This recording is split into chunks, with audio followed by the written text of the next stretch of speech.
welcome back to MyTechZone. Today we are going to learn about special data types in Python. The first model of it is list. So let's get started with it.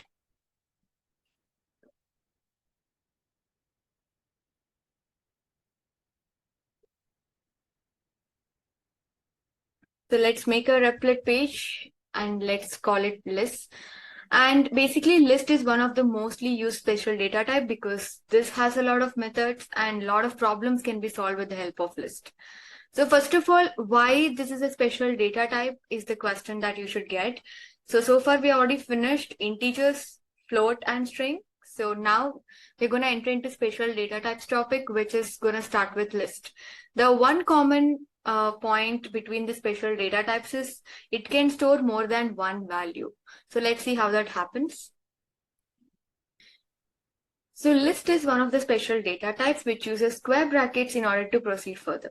So now inside list, we can store more than one value and we can manipulate in many ways possible.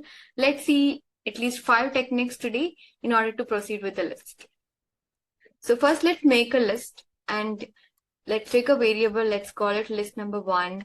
And like I just informed you, we have to use square brackets in order to, store something in the list. And we can store some integers, we can store some floats, and we can store some strings.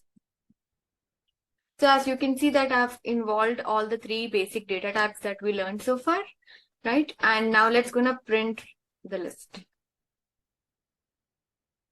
Now, if you run the code, you have to observe one thing, that whatever we get in the output, the order is going to be the same. It's not going to swap or, take a random place. Whatever order you're using, it's going to be taken by the list. Now, here we have a concept called indexing, the same concept that you learned in string manipulation. Suppose if you want to get the first value out, you just have to let them know the index number of it, which is 0. As we all know, Python starts counting it from 0, not 1. And if you run the code, you can see we're going to get 2. I want you all to try doing Python. I'm pretty sure you can try it. And if you want to get Python out, as we all know, it's 0, 1, 2, 3. So if you're going to put 3 here, it's going to end up giving you Python. So like this, the indexing concept work in your list, just like your strings. Now we have adding methods. So what is this adding methods? Adding methods involve 3 types importantly. The first one is called append. Append is basically like if you want to add something new in this list, how to add it. So let's say, first of all, where I'm adding it and what is the method and what I'm adding. Let's add one more word. Let's call it coding. And if you print list 1, you can see that the value coding would be added towards the end. So that is what is append method gonna do. Whatever you put in append, it's gonna add it towards the end of your list. So now we are having a second method, which is called insert. This insert method is gonna help us in placing a value in whichever position you want. So let's see how that works. So let's take the index number 1 and I wanna place a new value beside 2. So if I want to place a new value beside 2, I just have to let them know I want the new value in the first index value. Let's insert YouTube.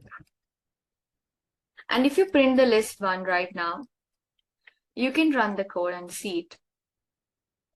We got YouTube, right? We have 2 methods that was learned so far, append, insert, right?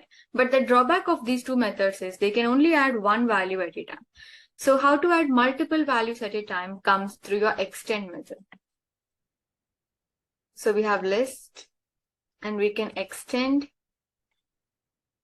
And we just have to let them know what all we want to add. Let's say I want to add 3, 4, 5 values, but you need to add it in the form of a list itself because there are multiple values. Now, if you run the code and print list 1, you can see that 3, 4, 5 would be added towards the end. So append is used to add an element towards the last of the list. Insert is going to help you and basically customize to add it wherever you want. And then we have extend, which is going to add multiple values in the list.